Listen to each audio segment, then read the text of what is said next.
Chairman Tehreek Insaf Imran Khan साहब आजकल मुलाकातें कर रहे हैं, ऑफ रिकॉर्ड बहुत सारी चीज़ें सहाफ़ियों के साथ वो शेयर कर रहे हैं और बड़ी खुली डुली बातें और कुछ ऐसी चीज़ें, कुछ इंकशाफात, कुछ राज उनसे वो पर्दा उठा रहे हैं जो इससे पहले यूजुअली लीडर्स यूँ करते नहीं हैं रहे पाकिस्तान की तारीख के अंदर। और इमरान खान साहब जो ऑफ द रिकॉर्ड बात कर रहे हैं, कुछ परसों के रोज़ जो मुलाकात उनकी कुछ सहाफ़ियों से हुई, तो हमारे साथ सीनियर सहाफ़ी तज्ज़ियाकार सिद्दीक जान साहब मौजूद हैं।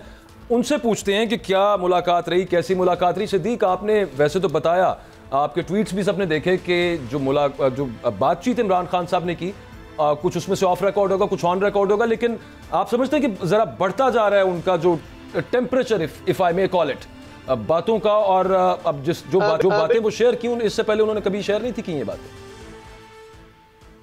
बिल्कुल आपने दुरुस्त कहा। इसकी दो वजूहात मुझे नजर आती हैं। एक तो वो मजीद दबाव बढ़ाना चाहते हैं, और क्योंकि उनको ये लग रहा है कि अभी तक जो बैकडोर चीजें चल रही हैं सदर पाकिस्तान के जरिए, उसमें कोई पेशरफ नहीं हो रही। एक तो यह है कि वो दबाव बढ़ाना चाहते हैं। दूसरी इसकी वजह यह है कि 29 नवंबर करीब, और वो इसलिए वो बहुत सारी बातें जो पहले वो नहीं कर रहे थे अब वो करना शुरू हो गए ऑफ द रिकॉर्ड। और मैंने ये बात कही जब मैं मिल के आया, और मुझे अंदाजा हुआ कि अभी तक इमरान खान साहब ने जो पब्लिक में बातें की हैं वो सिर्फ 2% है। 98% बातें उन्होंने नहीं की। वो बहुत खौफनाक बातें कर रहे हैं।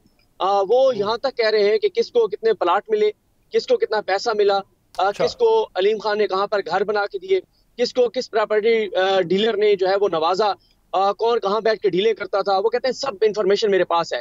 वो कहते हैं जब मैं वज़ीर आज़म पाकिस्तान था तो कौन कहां पर किसको मिल रहा था, मुझे IB सारी रिपोर्ट्स दे रही थी और मुझसे छुपाया जा रहा था। और उस वक्त शहबाज शरीफ कहां जाके किससे मिलते थे। सिद्दीक जान साहब, ये जो बात हो रही है अलीम खान, वो इमरान खान साहब कह रहे हैं कि अलीम खान रिश्वत के तौर पर लोगों को नवाज रहे थे, इसलिए कि वो प्रेशराइज करें इमरान खान को कि उनको CM बना दिया जाए पंजाब का। बिल्कुल, बल्कि खान साहब तो यहाँ तक बताते हैं कि सारा जो बुज़दार के खिलाफ एक बात होती थी, उसकी वजह सिर्फ ये थी कि अलीम खान को बनाया जाए। और बार बार खान साहब को यही कहा गया, ये नहीं कहा जाता था कि आप बुज़दार को तब्दील करके कोई अच्छा बंदा ले आए, बल्कि स्पेसिफिक कहा जाता था कि उस बुज़दार को हटाकर अलीम खान को ले आए। और खान साहब कहते हैं कि अलीम खान को जो लोग लाना चाहते थे, उनका और अलीम खान का बिजनेस इंटरेस्ट था, प्रॉपर्टी के मामला थे, कोई जमीन थी, बहुत बड़ा एरिया था एक जमीन का, जो कि वैसे ग्रीन एरिया है, जो कि ज़रई रकबा आप समझ लें है, जहाँ पे कंस्ट्रक्शन नहीं हो सकती। लेकिन प्रेशर ये था कि इस जमीन को जो है वो इसकी जो चेंज कर दिया जाए इसको, कि यहाँ पे कंस्ट्रक्शन हो सके। और साथ ही इमरान खान साहब यहाँ तक बताते हैं कि नज़ीर चौहान जो है वो MPA PTI के थे, उनकी एक 2 नंबर हाउस सोसाइटी पकड़ी गई। LDA वालों ने आके खान साहब को बताया कि खान साहब इसकी 2 नंबर सोसाइटी पकड़ी गई। खान साहब ने कहा इसके खिलाफ कार्रवाई करें। तो खान साहब कहते हैं कि जब हम कार्रवाई करने लगे तो कॉल्स आना शुरू हो गई LDA को कि नहीं, इसके खिलाफ कार्रवाई नहीं करनी। MPA खान साहब कहते हैं वो मेरा था, हुकूमत मेरी थी, मैंने कह दिया था कि इसके खिलाफ कार्रवाई करो, लेकिन कहीं और से फोन आ गया। खान साहब कहते हैं कि सबसे ज्यादा जो नुकसान हुआ, ये जो प्रॉपर्टी के मामला थे, इसने बहुत नुकसान पहुंचाया मेरी हुकूमत को। जिन लोगों के प्रॉपर्टी में इंटरेस्ट थे, उन्होंने जो है वो 29 नवंबर के हवाले से, नई तकर्री के हवाले से बड़ा अहम फैसला होगा। इस पे खान साहब ने क्या ऑफ रिकॉर्ड, चलें आप हमें ना बताएं, लेकिन ऑफ रिकॉर्ड उन्होंने कोई नाम लिए हैं, उनको रिजर्वेशंस तो होंगी किसी ना किसी नाम पे, इसी वजह से वो मेरिट का जिक्र करते रहे। देखिए, उन्होंने नाम तो नहीं लिया, लेकिन जो हमने वहां पे उनकी बॉडी लैंग्वेज से या उनकी गुफ्तगू से जो चीज अखज़ की, जो हमारा एनालिसिस है वो यही है कि एक शख्सियत पर उनको एतराज है। और लेकिन वहीं पे खान साहब अब कॉन्फिडेंट भी नजर आते हैं कि कम से कम उनको नहीं बनाया जाएगा आर्मी चीफ, जो मैंने असेस किया वहां पर बैठ के। लेकिन खान साहब ये समझते हैं कि वो विन विन पोजीशन में है। वो कहते हैं कि अगर मौजूदा आर्मी चीफ को तोसी देनी है तो भी मुझे फायदा है। वो कहते हैं कि मौजूदा आर्मी चीफ को जो तोसी मिलेगी वो मशरूत मिलेगी, वो अप्रैल तक मिलेगी, और वो इस शर्त पर मिलेगी कि मार्च में इलेक्शन होगा और अप्रैल में नई तकर्री आने वाली हुकूमत करेगी। और वो कहते हैं कि अगर नई क़यादत आ जाएगी तो उसको भी वो समझते हैं कि उनको फायदा है, क्योंकि नई क़यादत जो आएगी वो चीजों को इस तरह से कंटिन्यू नहीं करेगी, इस पॉलिसी को कंटिन्यू नहीं करेगी, तो वो समझते हैं इसमें भी उनको फायदा है। और वो ये कहते हैं, बार बार कहते हैं कि कोई भी आर्मी चीफ आ जाए मुझे कोई मसला नहीं है। बल्कि वो यहाँ तक कहते हैं कि मैंने 17 जुलाई को और उसके बाद अभी जो 8 नशस्तों पर मैं इलेक्शन लड़ा था, वो कहते हैं इन दोनों इलेक्शन में सब मेरे खिलाफ थे, पूरा निजाम मेरे खिलाफ था, इलेक्शन कमीशन मेरे खिलाफ था, मीडिया को मेरे खिलाफ इस्तेमाल किया गया, पैसा चलाया गया, वसाइल इस्तेमाल किए गए, सब कुव्वतें मेरे खिलाफ थी, मैंने जीत के दिखा दिया ना। वो कहते हैं तो ज़िमनी इंतखाबात थे, जब आम इंतखाबात होंगे तो माहौल ही कुछ और होगा। तो वो ये समझते हैं कि कुछ नहीं होगा। बल्कि उन्होंने यहाँ तक भी कहा कि मुख्तदर हल्के जो है वो EVM नहीं चाहते थे। वो कहते हैं कि मैंने कहा कि चीफ इलेक्शन कमिश्नर कौन होता है ये बात करने वाला कि जी EVM नहीं होनी चाहिए, इसका काम था कानून के मुताबिक इलेक्शन करवाना, और कानून बनाएगी हुकूमत, पार्लियामेंट, इसका क्या काम है।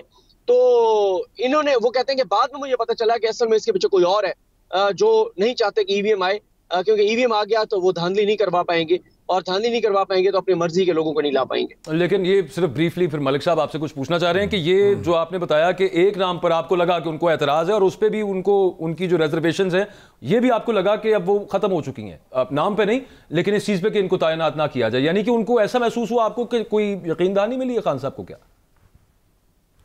मुझे बिल्कुल, ये मेरी उनके इर्द गिर्द के लोगों के से भी बात हुई, वो भी ये कहते हैं कि जिस नाम पे हमें एतराज है हमें ये बता दिया गया कि वो नहीं होंगे। तो मैंने कहा जी अगर जो है वो उनको लगा दिया गया, पहले भी तो आप खुद कहते हैं कि आपके साथ जो बातें की गई वो पूरी नहीं हुई, कहा कुछ गया हुआ कुछ, वो कहते हैं अगर ऐसा होगा तो हमारे पास बड़े ऑप्शंस हैं।